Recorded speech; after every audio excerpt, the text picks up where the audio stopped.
Interior, Santa Monica WeWork, lunchtime. Okay, so I know we ended last episode revealing that there's an active nuclear weapon on set. But something crazier came up. So we're not going to talk about it all episode. But we'll get to it. We'll get to it. We got something really interesting. Out of Money McDonald's. What we did was, we the Jinx Money McDonald's. It was so crazy. Do you guys remember the Jinx? Like 12 true crime things ago? The guy killed his wife, but then they never got him. But then the guy who made a bad Ryan Gosling movie about it decided to make a real documentary about it. He double dipped. He made a true crime doc, and at the end, the guy admitted to killing his wife while he was still mic'd up in the bathroom. We did that to Money. Holy fucking shit, we the jinxed him.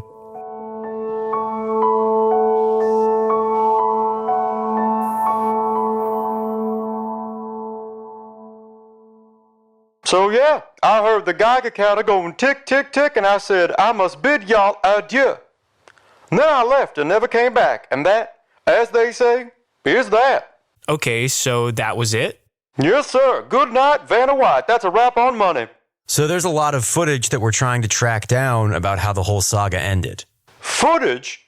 Oh, I wouldn't know anything about that. Now, I'd love to tell you more about how this whole experience affected my music, but I need to go step out on the patio and smoke a whole cigar like it's a cigarette. I'm probably going to go say a lot of stuff, and I don't want to burden you boys with having to listen, so why don't you switch the recording device off? Okay. All right, Money. We won't. I mean, we will. Yeah. And would you boys be so kind as to also cover your ears and hum a lullaby or something? Okay.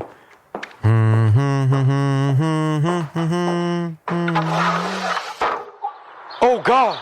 How did they ever find out about the lost reel? You know, the extra secret part of the movie that we had to bury.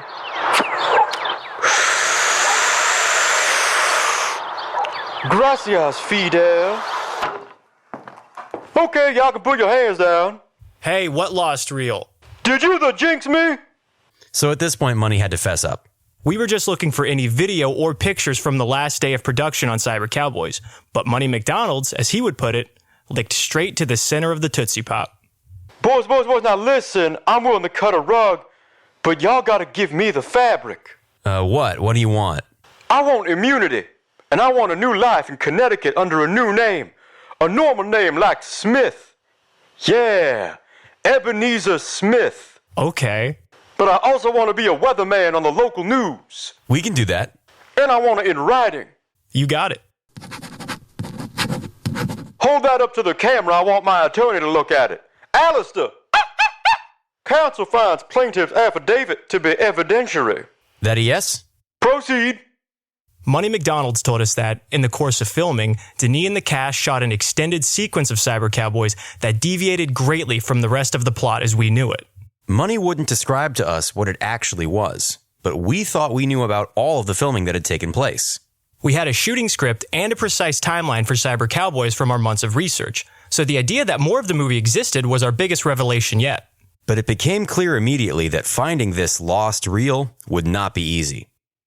So what did you do with the missing footage? We buried it. Who's we? Everybody. Everybody except for Deni knew right away that this footage was far too incendiary to ever see the light of day. It had no business being in Cyber Cowboys.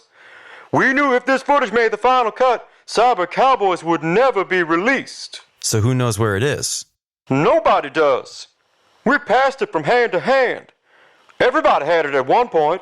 Steven Seagal, Gorilla Randy, rest in pleasure, the Spanish fella, Eubinus Christopher. I was the second to last person to have it, but the one who buried it was Super Fudge, who of course died tragically when he was kicked in the head by Seabiscuit's grandson. So what did you do with the footage? Well, I only had it for a brief spell. The reel had to always be moving. As soon as I brought Dave Skeleton to Kanab, Steven Seagal handed me the reel, and I took off back to the Trinity site in New Mexico. Why'd you go back? I was enchanted by what Monsieur Skeleton told me about that place. You see, I was in the middle of writing a love rock opera about the Cold War called A Steamy Peace. It's a rare triple entendre. Uh-huh. After 3 days of recording, I got writer's block and wanted to fly back to Kanab. I had trouble with my big single, She's a Nuclear Reactor, and I wanted to ask Dave Skeleton to teach me some nuclear words that I could make rhymes for. But Superfudge called me and told me that he needed to take the reel, so we met halfway. I made the exchange, went back to set, and that's the last anyone ever saw of the reel. Where did you guys meet? I'm not saying that until I get my weatherman gig. All right, at least tell us what you guys said. Not much. I told him this reel was incendiary, really incendiary, and he said, I know. I said, don't leave it on your person, or in your person, 'cause life's full of random cavity searches. And all Superfudge said was, I'll bury it, don't worry, take it easy. And he walked off. I never saw him again. Except once at the '03 Grammys, but I was gone off of what is now known as Kratom, so I don't remember a lick. He didn't tell you where? No, that's all he said. I'm gonna bury it, don't worry, take it easy. And then he made like the devil. Okay. You gave us a lot. We really appreciate it. I think this is the last time we'll hear from you for our story. Yeah, thanks for everything, man. Boys, it's been a pleasure. And not just a pleasure, all 7 of the tantric pleasures. Mental, tactile, oral, vaginal, anal. Okay, we gotta go. Sorry, thanks. Well, sayonara, take it easy. Well, here's the part in a closer look where we have to step out of our Santa Monica WeWork And put on our adulting shoes and find that footage. Hey gamblers, start your engines. Batter up. Let's get ready to rumble! Sports betting is on the rise after recently becoming legal in 20 states. But if you don't live in those states, then it's time to check out our favorite sports book, A Closer Book. That's right, there's now a sports book that caters exclusively to states where sports betting is illegal. How does this work? It works. For now. Me and Will are desperate for money because of how much we spent on this podcast, but we have very little family ties. And now that it's ending, we have nothing to live for. So we figured, why not get in while the getting's good? We'll take any bet on any event at any time, and we will give you odds that are greatly in your favor. Hell, you can make the odds. Tomorrow, the Reds are playing the Blue Jays. The Blue Jays are even money, but we'll give you 4-1 odds. There's a Formula One race this weekend. You want to bet on a Ferrari car to win? Lock it in. We might still be around. Want to place a Super Bowl bet for next year?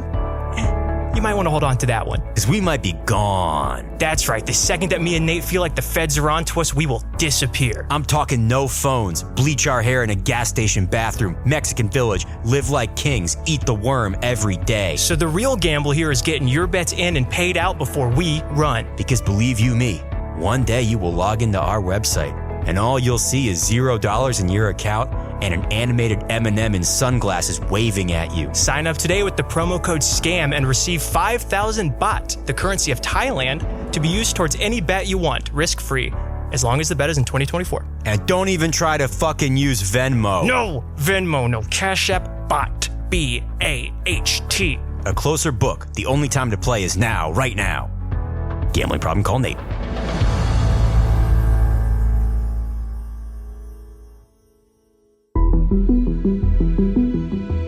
Our first step was to find out what exactly Money McDonald's meant when he said he met Superfudge halfway. To ensure that we met exactly halfway between Kanab and the Trinity site, I flew to the Trinity site at the White Sands Missile Range in New Mexico, and Will Ubered to Kanab, Utah. I've never been to the mountain states, so how far that would be did not really register to me. At noon on a Sunday, we called each other from our starting points, said 1, 2, 3, go, and walked towards each other along the line each of us had drawn across the Southwest. We walked through Arizona and New Mexico, through some of the most beautiful terrain on Earth. Will's journey took him directly through the challenging terrain of the famous Horseshoe Bend, one of the most awe-inspiring natural formations in America. You guys know Golden Tee, the bar game where you rev the ball back and push it forward really hard to make your golf swing? I knew where that place was because they based a map off of it in Golden Tee. The 5-day journey was not without its hiccups. I got a frantic phone call from Will. Good afternoon. Nate, you gotta help me. I don't know what time it is. Aha, you must be in Navajo Nation. You see, listener, many know that the state of Arizona at the time this was recorded was not observing National Daylight Savings Time. However, the semi-autonomous territory of Navajo Nation does observe daylight savings, meaning one can walk in Arizona and still traverse a whole hour. However, No, you don't get it. The hours change with every step. I was walking and it changed an hour, so I sat down so you could catch up. Then I got up and walked a bit, and then I lost an hour, and then I lost my backpack, and then I started running the other way to get the hour back, and then I turned around and ran for an hour, and then I lost 2 hours, and now some dogs are following me. You see, Will doesn't know that within the semi-autonomous territory of Navajo Nation, there is a semi-autonomous territory of Hopi Nation. The Hopi tribe do not follow daylight savings, so normal Arizona time resumes. However, since the borders are not rigid, there is a Navajo Nation enclave within Hopi Nation, meaning that one can travel from Arizona to Navajo to Hopi to Navajo to Hopi to Navajo to Arizona, with 6 time zone changes in the process, which can cause some people who are not familiar to lose their minds. Good afternoon. Hey, is this Nate? This is Timothy. I run a beef jerky store here in Jeddido, Navajo Nation. There seems to be a middle-aged man here who looks to be in a lot of distress. He asked me what time it was, and I told him, and he started crying. And then he put $200 bills on the counter and grabbed one of those coat racks that we hang the beef jerky pouches on and sat down outside and started eating. Anyway, your phone number is on his shoe that he left on the counter, so I figured I'd give you a call. After I calmed Will down, he set out on the final leg of his journey, and we met exactly halfway just outside of town in the Petrified Forest National Park. We immediately began to search the surrounding area for dig signs, anything that seems like it could have been dug up and buried 25 years ago. No luck. But what we did see was the ruins of an old log cabin near a collapsed mine. We dug around there for hours. Eventually, Nate fell into a well, and I, in my attempts to save him, also fell into the well. We tried to scale the walls of the well for hours. Then Will remembered he had packed a flare gun. We fired the flare and were quickly rescued by many families at the campground 40 yards away. Once rescued, we made our way to that town a mile away, a vintage roadside hamlet that rests along Interstate 40 called Winslow. Resolving to never do outside journalism again, we set up in an internet cafe and pored over our notes. He had to have come here. Super Fudge had to have come through here. And we knew that Money, deep down, wanted to help us. We listened to every interview with everyone on the set of Cyber Cowboys. Maybe one of them could give us a clue about where the reel went. We were looking for hidden meanings in every sentence of all of our interviews, from Dick Van Dyke to Money's last words. But his last words were the same as Super Fudge's. Don't worry, take it easy. That's nothing. Yet those words rang in my head. After downing my 9th flat white, I stumbled out onto the corner. I looked out at the town. Winslow, Arizona. Where had I heard that before? Well, I was standing on the corner in Winslow, Arizona. Such a fine sight to see. It's a girl, my lord, in a flatbed full, slowing down to take a look at me. Holy shit. That's it! We Ubered back to LA immediately and went straight to the Warner Music Archives. Once there, we pulled out the sheet music for Take It Easy by the Eagles, and at the top right corner of the document, it read, Music and lyrics by G. Fry, M. McDonald's, and S. Fudge. Money McDonald and Super Fudge had done songwriting work for the Eagles before they were famous, but they also made a treasure map. Once we got the song, we realized that Super Fudge used the lyrics to Take It Easy as a cipher for where he buried the treasure. He was trying to tell us that. Did Money know? Maybe. Probably not. 7 women on my mind. 4 that want to own me. 2 that want to stone me. 1 says she's a friend of mine. With this code in hand, we Ubered back to the town of Winslow, Arizona. There's a girl, comma, my lord, comma, in a flatbed Ford. At the end of the block, there's a strip club called Girl Street with a rotating girl sign. Take a left, the Lord's Brethren's Church of Winslow. A block to the right, an auto body repair shop with a replica Ford truck rotating on a pole. If you stand in front of the church and look at the auto body repair shop with the truck rotating on a pole, from that angle it looks like the girl in the strip club sign is sitting in the back of the pickup truck. To the center of the Tootsie Pop we go. So look back at the song, 7, 4, 2, 1. The 7th letter of the song is R. Right a block. The 4th letter is L, left a block. The 2nd letter is E, east a block. And the 1st letter is W, west a block. We find ourselves at a Sunoco gas station. At the very back of the parking lot, a forlorn stick, with another stick forming a cross. Walking up, you see a very small stone slab in the ground that reads, Super Fudge. Like someone buried a dog here. Let's dig.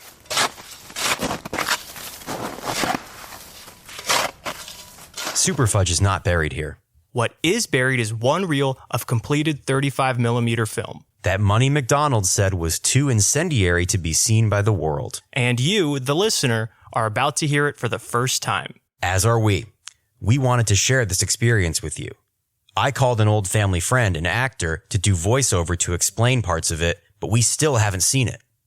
So we present, narrated by Jason Statham, the lost segment of Cyber Cowboys, Pirates of the Colorado.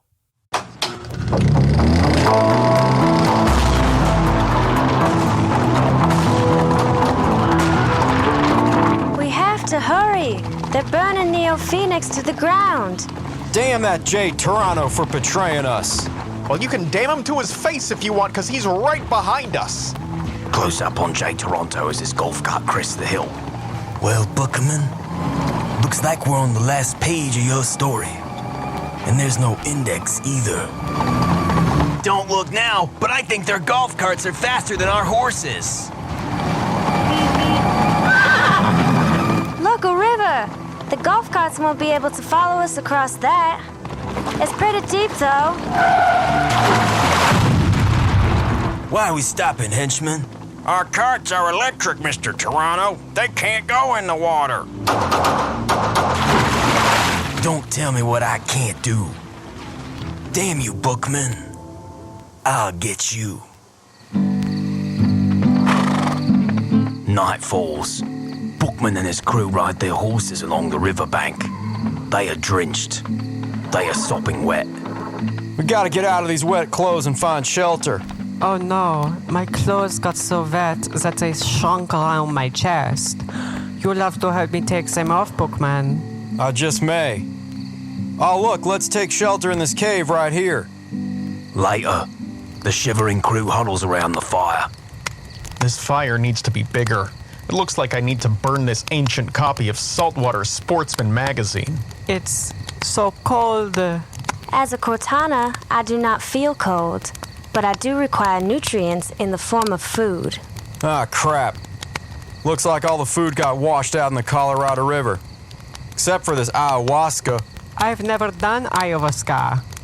I just know what I've been told in the media, which doesn't exist anymore. But won't it make me feel crazy? There is a slight chance that you will go on a vision quest. But mostly it will mellow feelings of anxiety, help fight fatigue, and open up your mind to practicing alternative lifestyles. It also helps with joint pain. Now let us all smoke this and go to bed. Before dawn the next morning, shadowy figures enter into the cave. My danger sensors. Someone is here. Avast ye cave dwellers. We've got you surrounded. What do you want from us? Who are you? You will soon find out when you meet the captain. A fleet of 6 wooden purple and yellow pirate ships sails along the Colorado River. Bookman and the crew sit handcuffed on the deck. Who do you think the captain is? Maybe it's that really, really tall man dunking that basketball into the hoop that's on the mast. 10-0 again, Captain. You're the greatest scorer in pirate basketball history. The captain walks over to the crew. Hello, prisoners. I am Captain Phillips. You answer to me. Where are we? You're on my ship, the Laker. Do you work for Mayor Lancelot? On the contrary, we're against everything that Lancelot stands for. Where are we going? Are you taking us to Pirate Vegas? Spiffy, you idiot. Pirate Vegas is a myth. That's counterfeit information. They never let you gamble with that in Pirate Vegas, which is where we're going. The Laker and the other ships proceed to sail along the Colorado River. There is a montage of sailing that lasts 2 minutes. All at once, the desert transforms into the jungle. A jungle in the desert? How the hell could this happen? The government experimented with terraforming desert land around Las Vegas into jungle after the rainforest was cut down. But the jungle grew beyond anyone's control, and as society collapsed, the jungle swallowed up Las Vegas whole. Most people believe that Las Vegas is impossible to reach now, unless you know where to look. You can defeat any defense with a good point guard. Turn right. Pirate Vegas is that way. The ship rounds a bend in the river, shrouded in fog. Hey, look! There's a sign in that tree. It says, "Welcome to fabulous Las Vegas." That sign was famous in the before times. It looks like someone crossed out fabulous and wrote pirate. Pirate Las Vegas. I'm waiting for my apology, Mr. Netscape. The famous Las Vegas Strip, by a jungle. The main road is a river, and it's lined with docks and ships. Massive trees tower over the ruined old casinos, covering them in vines. The casinos are dilapidated, but thousands of pirates are still residing within. Why'd you bring us here? Isn't it obvious? We're here to party. So are we not your prisoners anymore? Are we free to go? No. Your crew can roam about as they please, but you stay with me, Bookman. All right, Orlando, Spiffy, Librarian, Cortana. Everybody split up. Find us a boat so we can get out of here.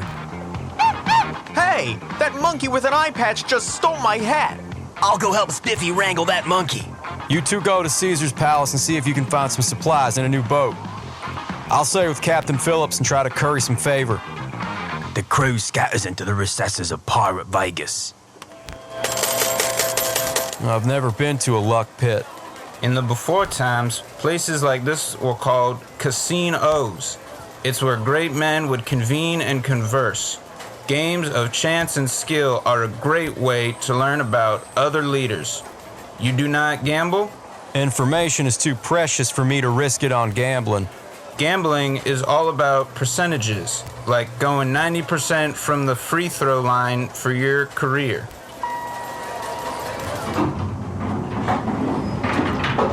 Going up to the high rollers room. Wow. These guys have so much information. Bags and bags of slips. Let's sit at this table and play this game. How y'all doing tonight, baby? Doing all right. How are you, dealer? I'm much more than a simple dealer, young man. I'm the croupier. Meanwhile, on the strip, Librarian and the Cortana live it up. I do not know why you made me put on this dress. My movement is restricted by 28%, making it impossible for me to do jujitsu. The Cortana. When is the last time you had fun? Never. That's about to change. Grrr, 3 slips for a margarita. I'll take 2. Can we walk around with these? Everything is legal in Pirate Vegas. We have enough margaritas to fill the Colorado. Across town, Rolando and Spiffy are hunting a monkey across the treetops of Caesar's Palace. He's just over there on that really long, narrow branch. I got you now. I'll find a different route. Leave it, Spiffy. I'll buy you a new hat. No, that's my lucky hat. I won it in a dice game in jail. It's from the before times. I don't know what Guns N' Roses means, but it sounds awesome. Oh, he jumped. Where'd he go? I think he landed in that big room in the casino with the flashing lights. We better go in.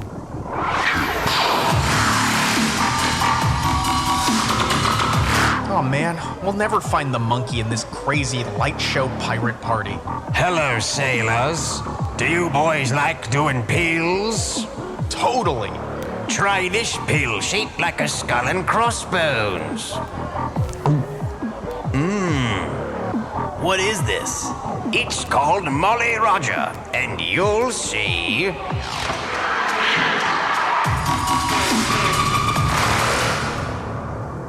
Back at the casino, the information gambling is heating up between the high rollers. I wager the periodic table of elements. That's the table and the chairs, baby. He's betting the whole damn house. I call your periodic table and raise you the names of Richard Nixon's family. I don't understand how this works. It's simple. They got something you want, and you got something they want. It's all about betting on whose piece will pass go first. Fellas, I call. I played a version of this game in a distant memory. I can win. I call with my jacket lined with secret knowledge and raise with my crew's freedom. Goodness. I fold. Too rich for my blood. I call. You don't have enough information. But I do have this, my blue and white pirate hook. I call it my sky hook. Ooh, someone's going to jail. Meanwhile, the girls are out at the five-star restaurant. I have a lobster bisque for the beautiful lady, and a squid ink ceviche for the other beautiful lady. Thank you, One-Eyed Mickey. Do you happen to have any more Barolo wine? Yes, my dear. Freshly shanghaied from Spain. I think he likes you, the Cortana. He's sweet, but something else at this table has my eye. I hope you're not talking about the lobster beak. Let's go to that loud, vibrant nightclub next door.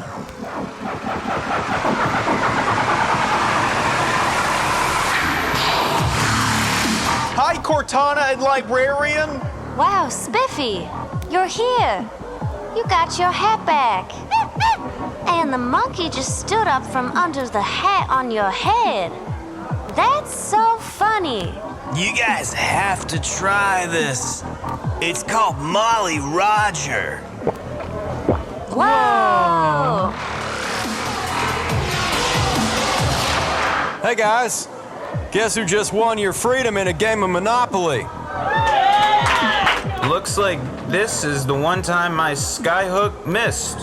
So let's grab a ship and let's get out of here. Aww. Can we stay for like a month or two?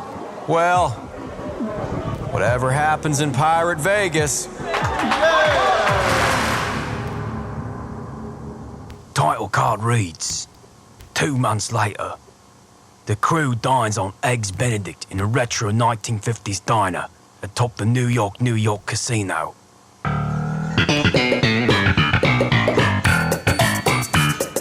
Man, the boat traffic on the river strip is terrible these days. Well, that's why you don't take the river strip. You don't take the river strip. What do you take? I take the tributaries. You take the tributaries? I got a system. What system? I go up current. Nobody goes up current. That's why there's traffic. How the hell do you get around without wind in your sails? Oars. Oars? Oars. What are you, a Viking? Try it, I'll save you 30 minutes. I'll use oars sometimes.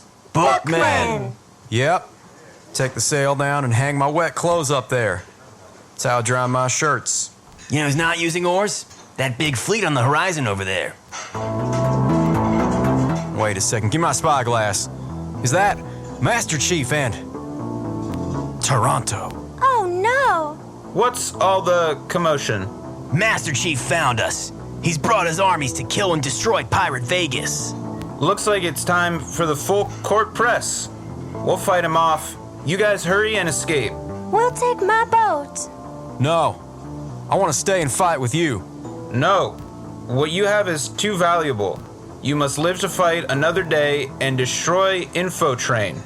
Everybody on a championship team has different roles. Thank you, Captain Phillips. The crew boards the Cortana ship and departs. Wow, the current is so strong. We're getting away! Oh no! It's Jay Toronto and his speedboat. And the current is taking us towards that waterfall.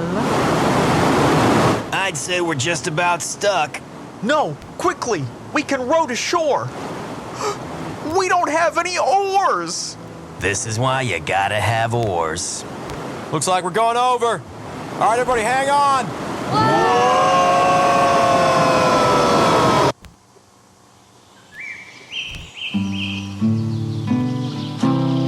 I just had the craziest dream. Me too. There was a waterfall. And pirates. It would appear as though the ayahuasca made us have the same collective dream. Okay, let's go find Info Train. They walk away along the river.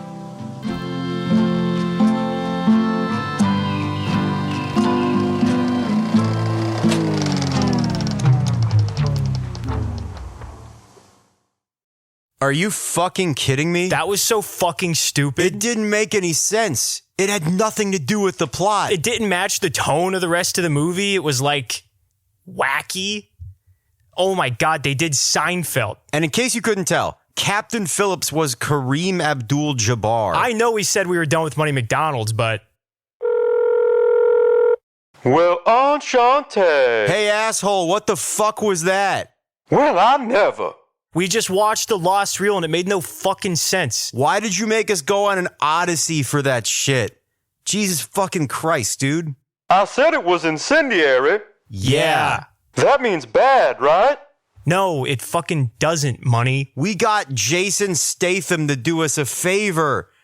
God damn it, dude. Did you at least like the croupier? We are so sorry, guys. Yeah, we built that up a lot and it was just nothing. Okay, please stick around for the last episode. We swear to God it's good. There's a nuclear bomb, a lot of people die, and it's not a fucking collective dream. We are so fucking sorry.